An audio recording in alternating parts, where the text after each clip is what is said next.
Hello दोस्तों, TET maths YouTube channel में आप सभी का स्वागत। और आज हम पढ़ने जा रहे हैं फंक्शन। सेकंड ग्रेड मैथमेटिक्स के अंदर आज हम फंक्शन यानी फलन पढ़ने जा रहे हैं। इससे पहले हमने रिलेशन की 2-3 वीडियोस डाल दी हैं। यदि आप हमारे चैनल पर नए हैं तो आपको पहले वो वीडियोस ज़रूर देखनी चाहिए। तो आइए आज हम सीखते हैं कि फलन क्या होता है, फंक्शन किसे हम फंक्शन कहेंगे। तो सबसे पहले इसके लिए हम एक एग्जाम्पल लेके चलते हैं। ठीक है, जैसे हमारे पास मान लीजिए क्या है, मोबाइल फ़ोन है। क्या है, हमारे पास एक कीपैड मोबाइल है। ठीक है, इसके ऊपर क्या है, यहाँ पे बहुत सारे बटन आपको मिल जाएंगे और यहाँ पे इसके ऊपर क्या है, स्क्रीन है। तो यहाँ पे ये जो बटन है हमारे पास, यहाँ पे इस कीपैड मोबाइल के अंदर जो बटन है इनको हम कहते हैं इनपुट। ठीक है, यहाँ से हम इनपुट डालते हैं और हमें स्क्रीन पे क्या मिलता है, आउटपुट मिलता है।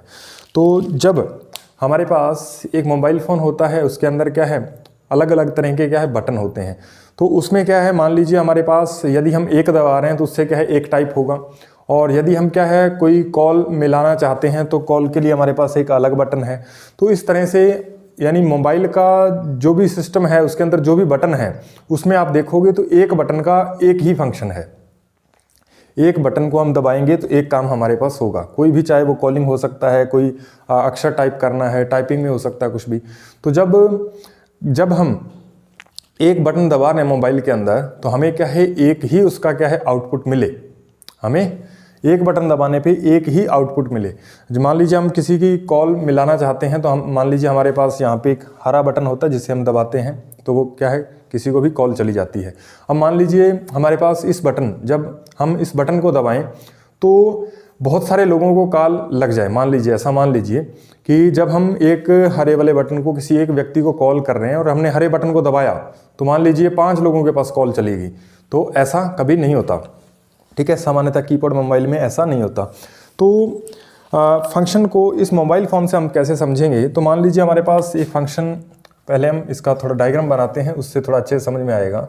मान लीजिए हमारे पास कोई फंक्शन है। ठीक है, फंक्शन क्या है, दरअसल फंक्शन जो है एक रिलेशन ही है। फंक्शन जो है वो एक संबंध है, लेकिन खास तरह का संबंध है। और वो खास तरह का किस तरीके से संबंध है वो हमें यहाँ पे पढ़ना है। तो यहाँ पे आप देखिए, यहाँ पे हमारे पास मान लीजिए कोई ए सेट है। यहाँ पे ए सेट हमने मान लिया जिसके अंदर 1, -1, 2, 3 और 4 ऐसे कोई एलिमेंट आ रहे हैं मान लीजिए। और यहाँ पे हमारे पास ये क्या, सेट बी है। सेट बी है यहाँ पे, इसके अंदर एलिमेंट हम मान लेते हैं 1 है। ठीक है, 4 है। ठीक है, और 9 है, 16 है और 18 है। ऐसे हमने एलिमेंट मान लिए इसके अंदर। अब यहाँ पे आप देखोगे तो मैं क्या है, इसको फंक्शन को मैं इस तरीके से दिखाऊंगा। पहले आप पूरा एग्जाम्पल समझिए, उसके बाद आप ये डिसाइड कीजिएगा कि ये फंक्शन आपको समझ में आया है कि नहीं, फंक्शन क्या है, उसके बाद आप बताइएगा। तो यहाँ पे आप देखिए, ये हमारे पास, इसको हम फंक्शन कहेंगे। यानी मान लीजिए ये एक रिलेशन है और यदि ये रिलेशन फंक्शन बन जाए तो हम इसको f से इस तरह से लिखते हैं। ठीक है, जब हम इसको रिलेशन थे तो हम r से लिखते आ रहे थे, लेकिन अब ये फंक्शन बन गया, फलन बन गया, तो हम इसे f से लिखेंगे। तो अब यहाँ पे देखिए, मान लीजिए ये क्या है, हम इसका संबंध बना देते हैं, इसे हम एक स्क्वायर फंक्शन ले लेते हैं। मान लीजिए ये क्या है, वर्ग फलन है। तो वर्ग फलन के अंदर क्या है, जैसे 1 का वर्ग करेंगे तो 1 आएगा। तो 1 का जो एक जो है वो 1 के साथ मैपिंग है। आप ऐसे कह सकते हो कि 1 जो है उसकी इमेज कौन सी हमें प्राप्त हो रही है, 1। और -1 की इमेज हमें क्या मिल रही है, वो भी 1 ही मिलेगी, क्योंकि -1 का स्क्वायर करेंगे तो भी कितना आना है, 1 ही आना है। और 2 की स्क्वायर 4 होती है, तो ये इसके साथ और ये इसके साथ फंक्शन में है। ठीक है, और 4 जो है वो 16 के साथ। इस तरीके से हमने क्या है, एक फंक्शन लिख दिया। और इसको लिखने का तरीका क्या रहेगा, एफ फंक्शन जो है वो A to B, फंक्शन जो है वो कैसे डिफाइन है, A to B डिफाइन है। इस तरीके से A से B में डिफाइन है। अब देखिए, अब जैसे मोबाइल में क्या है, एक बटन जो है वो केवल एक समय में एक ही काम करे, एक समय में एक ही काम करे। और इस मोबाइल फ़ोन के अंदर हमारे पास जो भी बटन है उन सभी का कोई ना कोई काम हो। यानी कोई भी ऐसा बटन ना हो जो क्या है, खाली हो, मतलब उसका कोई काम ना हो इसमें। या फिर आप रिमोट का एग्जांपल ले लीजिए। रिमोट, हमारे पास टीवी का रिमोट होता है तो उसके अंदर क्या है, अलग अलग तरह के बटन होते हैं और एक बटन का क्या है, एक ही फंक्शन होता है, मतलब एक ही कार्य होता है। तो जब एक बटन से एक ही कार्य हो और कोई भी बटन खाली ना बचे, उस रिमोट के अंदर, मोबाइल के अंदर कोई भी बटन जो है वो खाली ना हो, तब हम उसे क्या कहेंगे, एक फंक्शन कहेंगे। उम्मीद है कि ये बात आपको समझ में आ रही होगी। जैसे आप हमारे घर में मान लीजिए हमारे घर में फिटिंग हुई है, तो उसमें क्या है, हमने स्विच लगा रखे हैं, और स्विच में क्या है, एक स्विच हमने एक स्विच का कनेक्शन हमने पंखे से कर दिया, एक का बल्ब से कर दिया, किसी का ट्यूबलाइट से कर दिया। तो ऐसे नहीं है कि यदि हमारे घर में एक ही बटन नहीं है, अलग अलग यहाँ पे अलग अलग स्विच आपको मिलेंगे। तो एक स्विच जब हम दबाते हैं तो उससे केवल और केवल एक समय में एक ही कार्य होता है। जैसे हमने फैन का बटन दबाया तो फैन चल रहा है, ठीक है, ट्यूबलाइट का तो ट्यूबलाइट जलेगी। तो इस तरीके से क्या है, अलग अलग जो बटन लगा रखे हैं हमने, उनका क्या है, कोई एक यूनिक कार्य है, ठीक है, एक अद्वितीय कार्य वो करते हैं, किसी एक काम को करते हैं।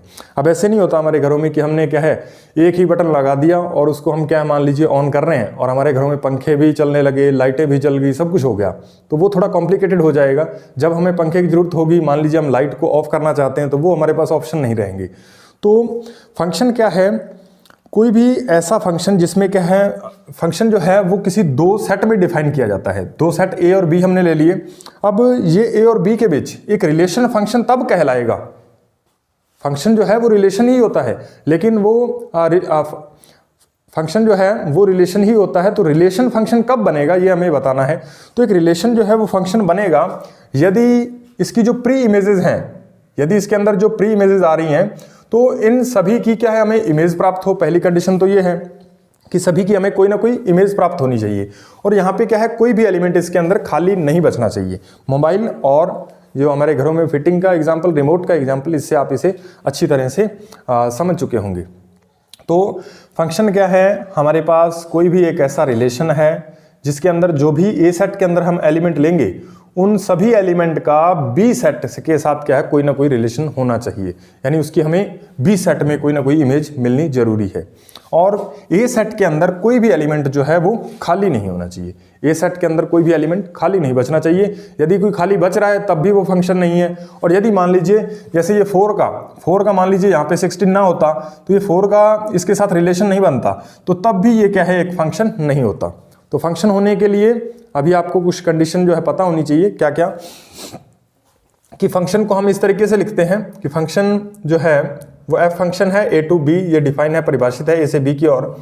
और सेट ए का कोई भी अवयव जो है वो छूटना नहीं चाहिए। छूटना मतलब उसका संबंध सेट बी के एलिमेंट से बनना ही चाहिए, ठीक है। यहाँ पे आप देखो, सेट ए के अंदर यदि कोई दो एलिमेंट आ रहे हैं तो उनका एक कार्य हो सकता है, कोई दिक्कत नहीं है, ठीक है।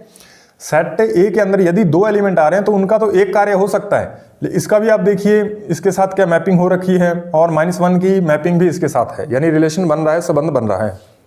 और 2 की इमेज हमें 4 प्राप्त हो रही है, 3 की इमेज हमें 9 प्राप्त हो रही है, और 4 की इमेज हमें 16 प्राप्त हो रही है। यहाँ पे सेट बी के अंदर कुछ खाली रह सकता है, कोई दिक्कत नहीं है, लेकिन सेट ए के अंदर कोई भी एलिमेंट छूटना नहीं चाहिए, ये बात आपको ध्यान रखनी है। और सेट ए के एक अवयव का संबंध सेट बी के एक ही अवयव से होना चाहिए। अब ये भी आपके लिए बहुत इंपॉर्टेंट बात है कि सेट ए के अंदर जो भी एलिमेंट लिखे हैं, एक एलिमेंट का सेट बी के एक ही एलिमेंट से रिलेशन हो सकता है। जैसे मान लीजिए ये 4 का हमने 16 के साथ भी कर दिया, और 4 का मान लीजिए 18 के साथ भी कर दिया, तो ये रिलेशन नहीं होगा। क्यों? क्योंकि इसमें एक बटन दबाते ही 2 काम हो रहे हैं, एक बटन दबाते ही 2 काम हो रहे हैं, और ऐसा फंक्शन नहीं होता है, उसको हम फंक्शन नहीं कहते, ठीक है। तो फंक्शन होने के लिए एक एलिमेंट की केवल और केवल एक ही हमें इमेज मिलनी चाहिए। तो एक एलिमेंट की एक इमेज हमें यहाँ पे मिल रही है, इस वाले एलिमेंट की इमेज यहाँ पे मिल रही है। इमेजेस यहाँ पे एक इमेज, दो यहाँ पे प्री इमेजों से एक इमेज बन सकती है, ये हो सकता है, लेकिन एक इमेज, एक क्या है, प्री इमेज से 2 इमेजेस प्राप्त नहीं हो सकती, ये आप ध्यान रखिएगा, ठीक है। तो यहाँ पे हमारे पास 1 का रिलेशन हमने इसके साथ बैठाया, तो ये लाइन आप दूसरी भी से समझ चुके होंगे कि सेट ए के एक अवयव का, यानी एक एलिमेंट का संबंध सेट बी के एक ही अवयव से होना चाहिए, 2 से नहीं हो सकता, ठीक है भाई। तो चौथी बात आप देखिए, सेट ए के अवयव, सेट ए के जो अवयव हैं, यहाँ पे आप देखिए सेट ए के जो एलिमेंट दे रखे हैं हमें, यहाँ पे सेट ए के एलिमेंट 1, -1, 2, 3, 4, ये सारे के सारे क्या कहलाते हैं, इनपुट्स कहलाते हैं, ठीक है, ये इनपुट है। और जो सेट बी के एलिमेंट हैं उनको हम आउटपुट कहते हैं। यहाँ पे आप 1, 4, 9, 16, ठीक है, 18, यहाँ पे जो जो हमें आउटपुट मिल रही है वो आप यहाँ पे देख सकते हो सेट बी के अंदर।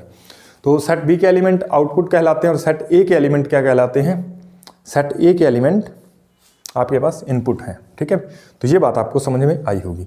अब नेक्स्ट हमें कुछ और भी बातें ध्यान रखनी है कि जैसे मान लीजिए हमें क्या है, फंक्शन की डोमेन लिखनी है। अभी फंक्शन को लिखने का तरीका क्या है आप सीख चुके हैं, इसको एफ और such that A to B, ठीक है, इस तरीके से आप पढ़ते हैं कि एक फंक्शन है जो क्या है, किस तरह से परिभाषित है, ए से बी की ओर, इस तरह से आपको पढ़ना है। और ये बातें आपको 3-4 जो बातें मैंने लिख रखी है ये आपको पता होने चाहिए। अब हम डोमेन लिखते हैं, एफ फंक्शन का डोमेन लिखते हैं, तो इसको हम डी एफ से शो करेंगे।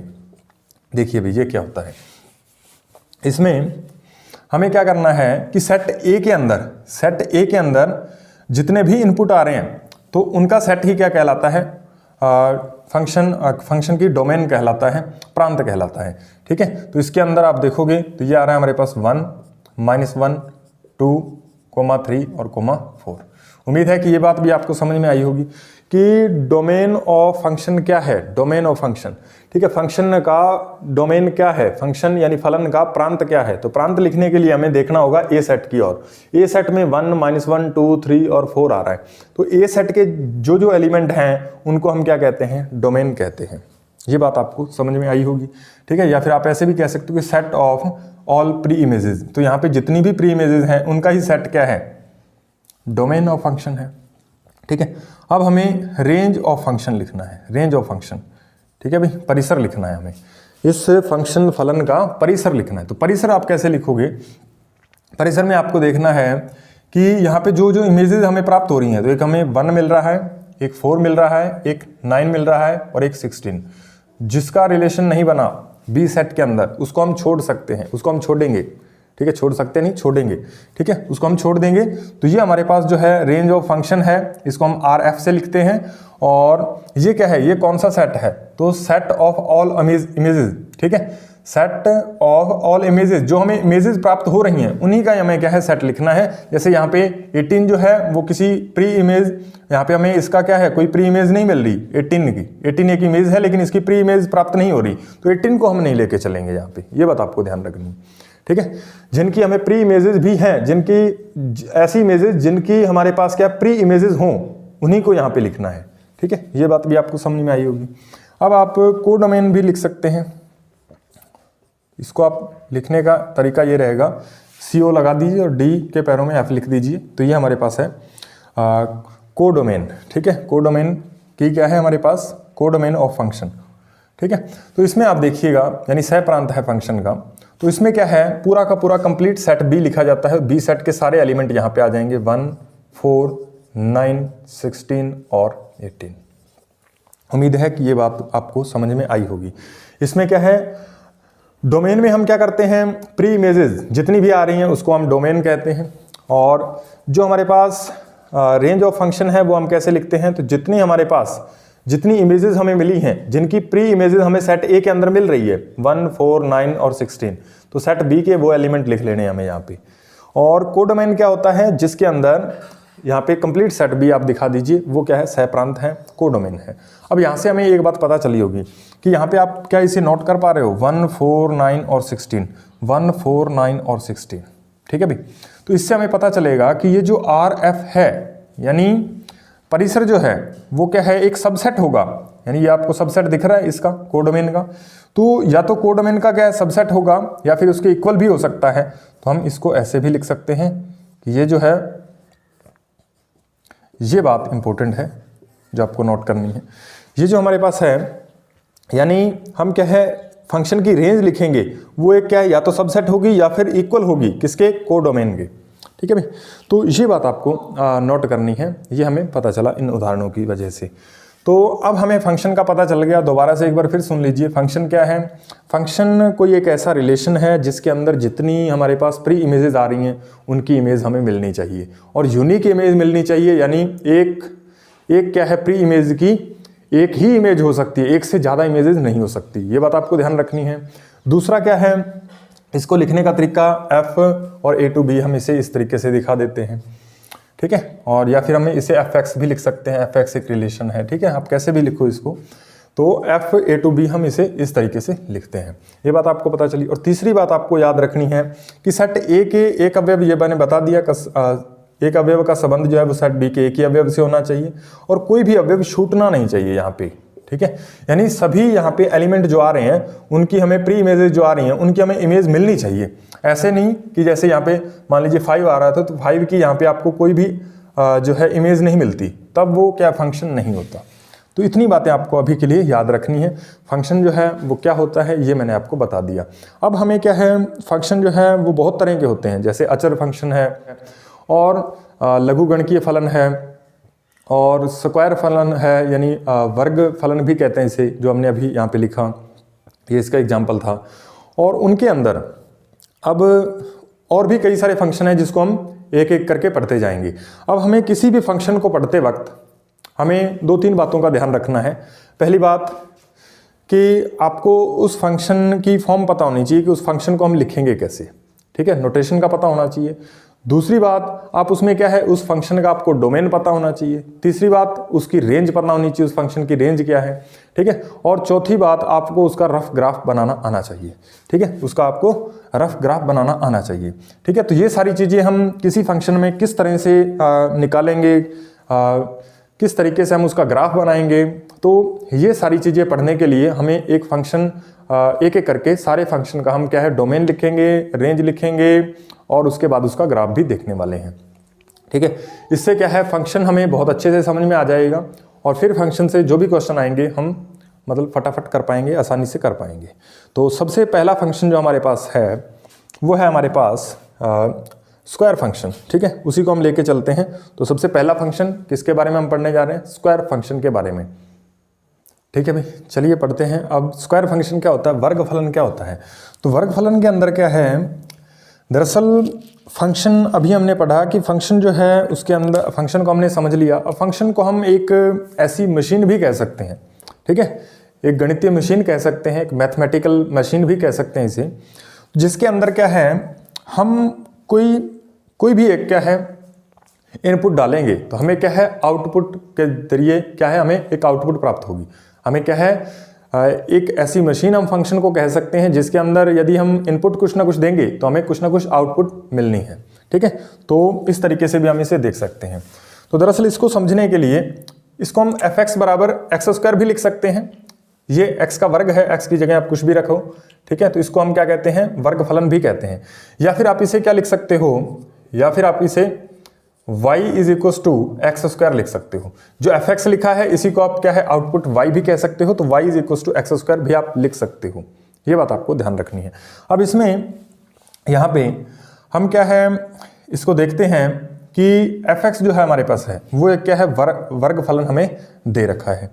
और वर्गफलन में हम देखें तो मान लीजिए हमारे पास कुछ इस तरह का है। इसको हम समझने के लिए जो हमने अभी ये है हमारे पास कोई फंक्शन fx बराबर एक्स स्क्वायर।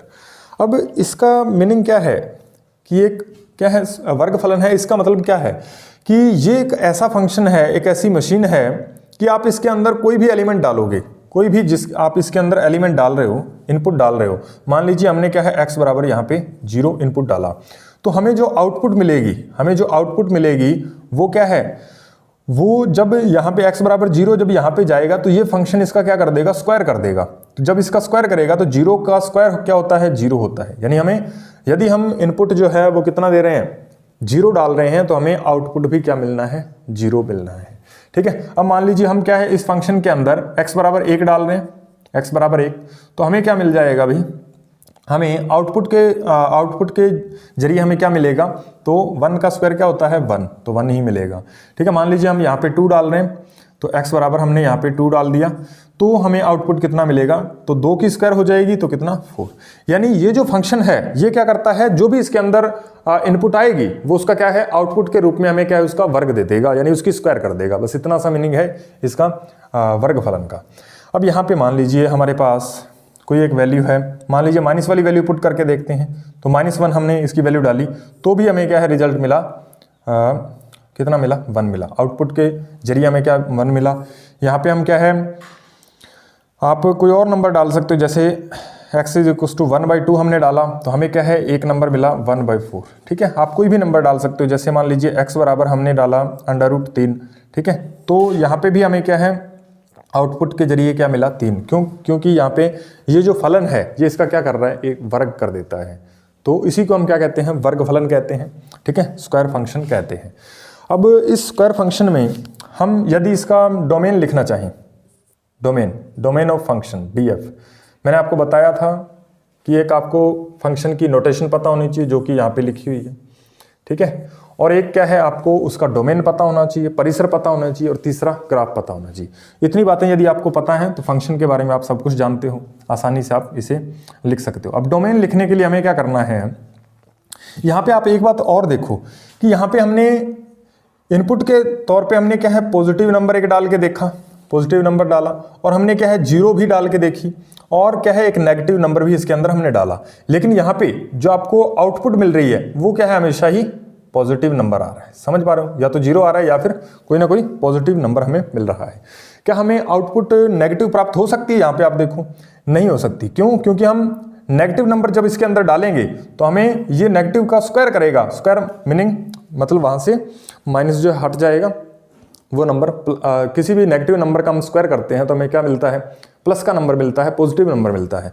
तो इसलिए हमने ये कहा कि इसकी डोमेन जो है, अब यहाँ पे 1 2 3 4 5 कुछ भी आप डालते रहो, ठीक है, हम इसके अंदर अनंत तक वैल्यू डाल सकते हैं, अनंत तक वैल्यू, यानी आप इसके अंदर माइनस इन्फिनिटी भी डाल सकते हो, ठीक है, माइनस का अनंत भी डाल सकते हो, माइनस अनंत से लेके प्लस के अनंत तक आप कोई भी वैल्यू इसके अंदर डाल सकते हो।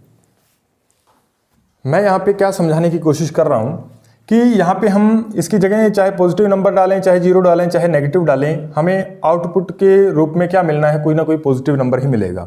तो यहाँ पे इसकी डोमेन जो है माइनस इन्फिनिटी से लेकर हम प्लस के इन्फिनिटी तक चाहे कुछ भी डालते रहें, तो ये तो क्या है, इसका डोमेन है।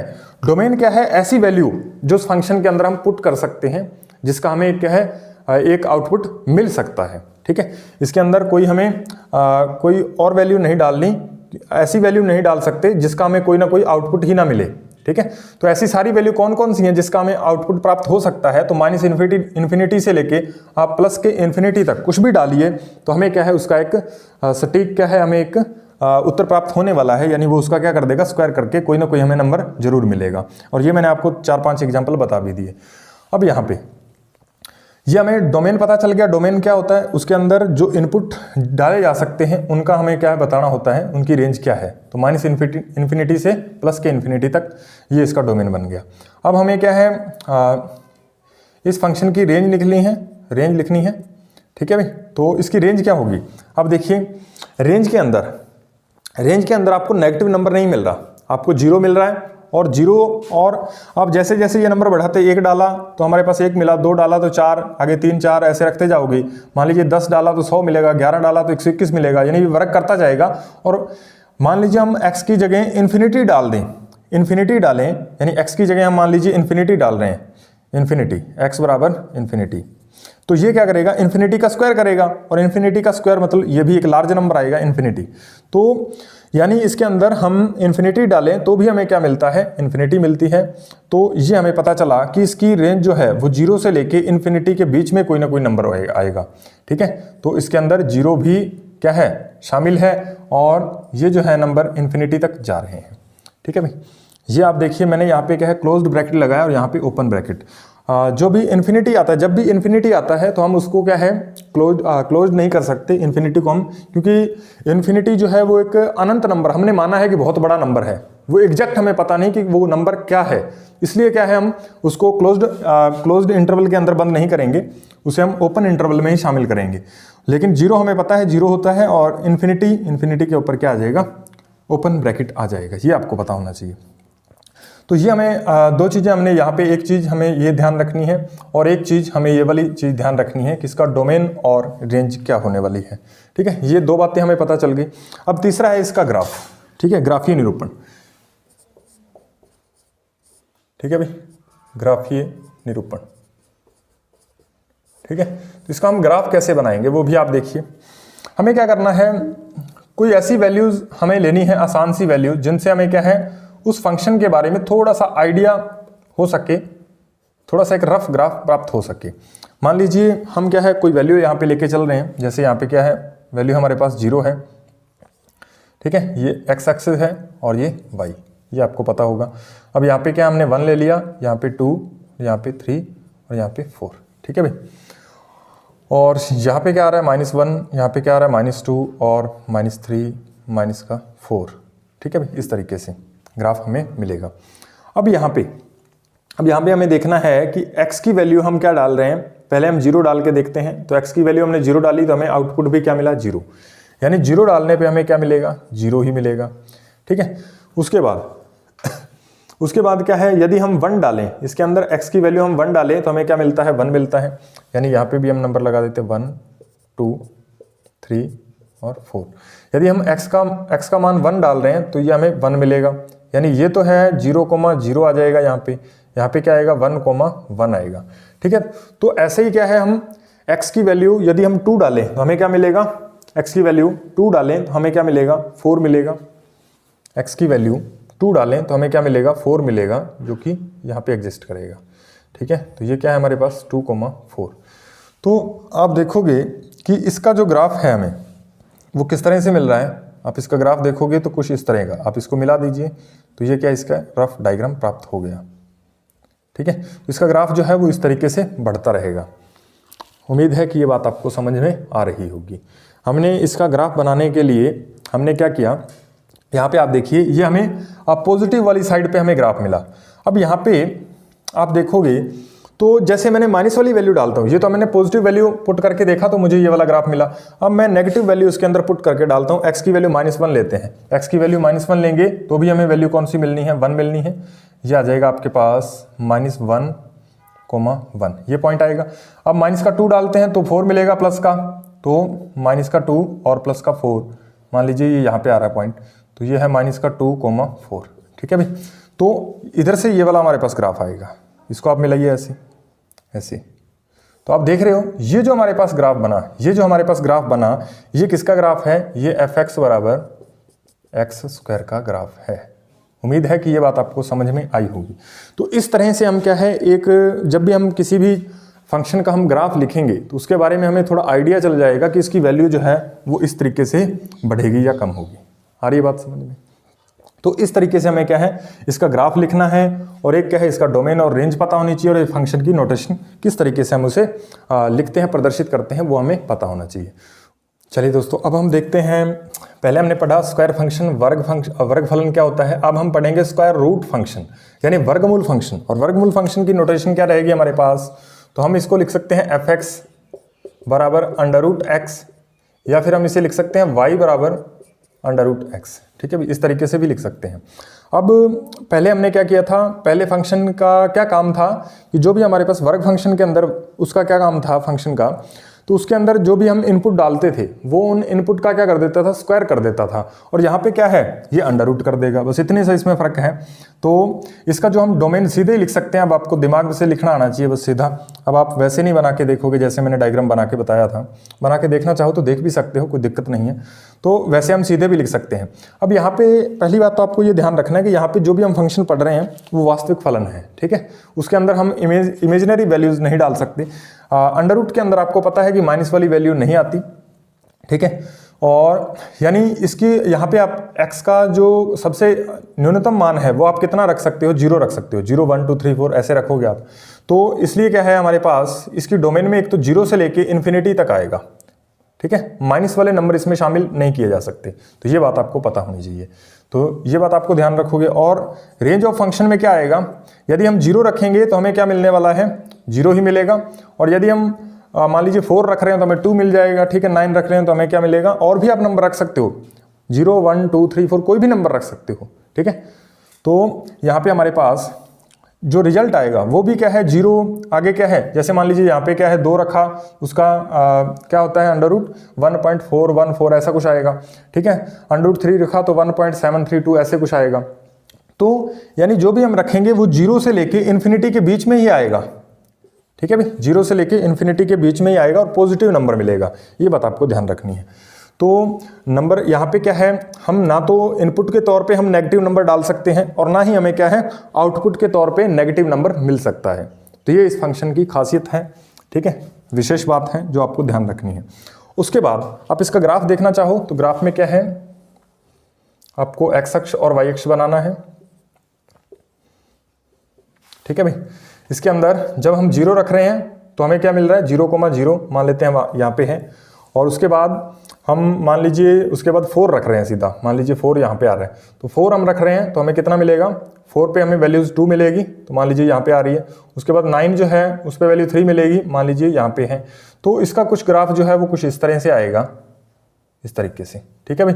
तो ये जो ग्राफ है जैसे ऊपर बढ़ता रहेगा, तो ये जो ग्राफ है हमारे पास, ये है हमारे पास y = √x, ठीक है भाई। तो ये आपको इस तरीके से ये ग्राफ जो है वो बनाना आना चाहिए। इसका ग्राफ जो है वो कुछ इस शेप में आता जाएगा, ऐसे ऊपर बढ़ता रहेगा, ठीक है। तो ये जो हमने बनाया, ये हमने क्या किया, एक वर्गमूल फलन पढ़ा y = √x। इसकी डोमेन क्या होती है, df बराबर 0 से लेके 0 को शामिल करते हुए और अनंत तक होती है। और दूसरा हमारे पास इसकी क्या है, रेंज है, रेंज भी इसकी सेम ही होती है, ये बात आपको पता होना चाहिए। और आपको बता दें कि हम सेकंड ग्रेड मैथमेटिक्स के अंदर पूरा कोर्स जो है आपको इस YouTube चैनल पे निःशुल्क उपलब्ध करवाने की कोशिश में लगे हुए हैं। यदि आपने अभी तक हमारे YouTube चैनल को सब्सक्राइब नहीं किया है तो आप इस चैनल को सब्सक्राइब कर लीजिए और साथ में बेल आइकन को भी प्रेस कर दीजिए, ताकि हमारे जो नए आने वाले वीडियोज़ हैं उसका नोटिफिकेशन आप तक पहुँच पाए। इसके बाद हम बाकी के जो भी फंक्शन हैं वो हम कल की वीडियोज़ में पढ़ेंगे। आज के लिए इतना ही, धन्यवाद।